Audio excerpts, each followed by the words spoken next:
শৌচালয়ের যে বর্জ্য এতদিন পরিবেশের দূষণ ছড়াতো, সেই বর্জ্য দিয়েই এখন তৈরি করা হবে জৈব সার। এমনই উদ্যোগ গ্রহণ করা হয়েছে কান্দি পঞ্চায়েত সমিতির পক্ষ থেকে, যার পূর্ণ সহায়তা করছে কান্দি পৌরসভা। কান্দি মহকুমার মুত্রা মোড়ে একটি প্লান্ট তৈরি করা হয়েছে, যেখানে কান্দি পৌরসভা, বহরমপুর পৌরসভা এবং কান্দি মহকুমার বিভিন্ন ব্লকের যে সমস্ত শৌচালয়ের বর্জ্য কালেক্ট করা হয়, সেই সমস্ত বর্জ্য দিয়েই কিন্তু এখানে জৈব সার তৈরি করা হবে। এতদিন ধরে সেসপুল ভেহিকেলে প্রতিটি বাড়ি থেকে আপনার যে তরল যে বজ্র সেপটিক ট্যাঙ্কের সেটা কালেক্ট করে যত্রতত্র ডিসপোজ করা হচ্ছিল, যেটা পরিবেশের জন্য একদম মোটেই ভালো নয়। তার জন্য প্রচণ্ডভাবে পরিবেশ দূষণ হচ্ছিল।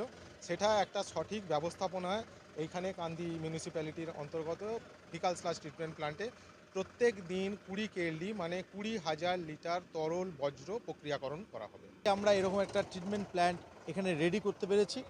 এই ট্রিটমেন্ট প্ল্যান্টের মধ্য দিয়ে আমরা বাড়ির যে পায়খানা বলুন বা মল বলুন, সেটার কালেকশনটা করে এনে এখানে সেটা ডিসচার্জ করা হবে এবং সেটা ডিসচার্জের পর আজকের যে যুগ, ডিজিটাইজেশনের যুগ, যে রিসাইকেলের যুগ, সেই রিসাইকেলের মধ্য দিয়ে সেই পায়খানাটা বা মলটাকে সারে কনভার্ট করা হবে এবং যে জলটা যে নষ্ট হচ্ছে, জল অপচয়, সেই জলটাকেও কিন্তু রিফাইন করে এখানে একটা পুকুর কাটা হয়েছে। সেই পুকুরের মধ্যে জলটি পড়বে এবং আগামী দিনে পঞ্চায়েত সমিতির ইচ্ছা আছে এখানে মাছ চাষ করারও।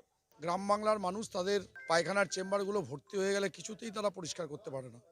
কখনো ম্যানুয়ালি পরিষ্কার করতে, এটা এখন সেসপুলের মাধ্যমে ভ্যাট থেকে কালেকশন করে নেওয়া হচ্ছে। এর থেকে জলটাকে আলাদা করা, স্ল্যাশটাকে আলাদা করা, জলটা চাষের কাজে লাগবে এবং স্ল্যাশগুলো আগামী দিনে কৃষিকাজে ব্যবহার হবে। আবার যত্র মল পড়ে এলাকার পরিবেশটা নষ্ট করার হাত থেকে রক্ষা করা আমাদের মূল উদ্দেশ্য।